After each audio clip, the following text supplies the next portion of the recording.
મિત્રો, વિપક્ષના કોઈ માણસો એ પોલીસને દલાલ કે એમના માટે કોઈ આકરા શબ્દોનો પ્રયોગ કરે તો પોલીસને બહુ ચચરે છે અને ઘણીવાર તો એટલું ચચરતું હોય છે કે આઈપીએસ ઓફિસરોનું એસોસિએશન કોઈ નેતાની વિરુદ્ધમાં ચૂંટણી પંચને ફરિયાદ કરવા જતું હોય છે।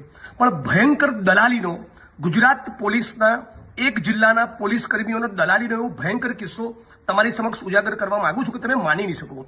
ગઈકાલે ગીર સોમનાથ જિલ્લાના કોડીનાર તાલુકા પંચાયતના કોંગ્રેસ પક્ષના 13 ઉમેદવારો પોતાની પત્ની, બાળકો, મા બાપ, ઘર પરિવારના લોકો સાથે દ્વારિકા દર્શન કરવા ગયા હતા। ત્યાં એક હોટલમાં રોકાયા હતા।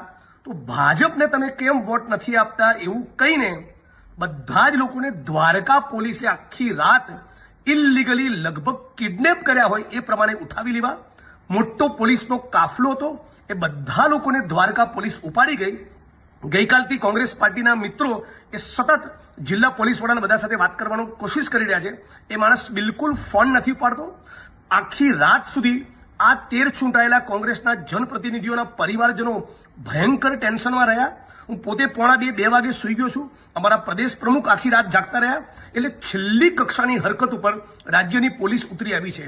ભારતીય જનતા પાર્ટીની તાલુકા પંચાયત સીધી રીતે ના બનતી હોય તો કોંગ્રેસના ચૂંટાયેલા જનપ્રતિનિધિઓના બકાયદા કિડનેપ કરવા, ગેરકાયદેસરની અટકાયત કરીને કોઈ પણ ઓફેન્સ, કોઈ પણ ગુનો દાખલ થયેલો નથી, છતાં દ્વારકા પોલીસ એ કોડીનારના બધા માણસોને ઉઠાઈ લે એ કેટલી નીચ કક્ષાનું કૃત્ય છે એની આપણે કલ્પના કરી શકીએ છીએ। આવતીકાલે કદાચ અમે રાજ્યના પોલીસ વડાને મળવા જવાના છીએ, પણ રાજ્યની જનતાએ જાગવાની જરૂર છે કે કઈ હદે ભારતીય જનતા પાર્ટીની દાદાગીરી, હિટલરશાહી અને પોલીસ દમન એ ગુજરાતમાં વધી ચૂક્યા છે। હું માગણી કરું છું કે આ તમામ પોલીસ કર્મીઓની સામે કિડનેપિંગ અને એકબીજાના મેળાપીપણામાં જે કિડનેપિંગનું કૃત્ય કર્યું છે એનો ફોજદારી ગુનો દાખલ થવો જોઈએ।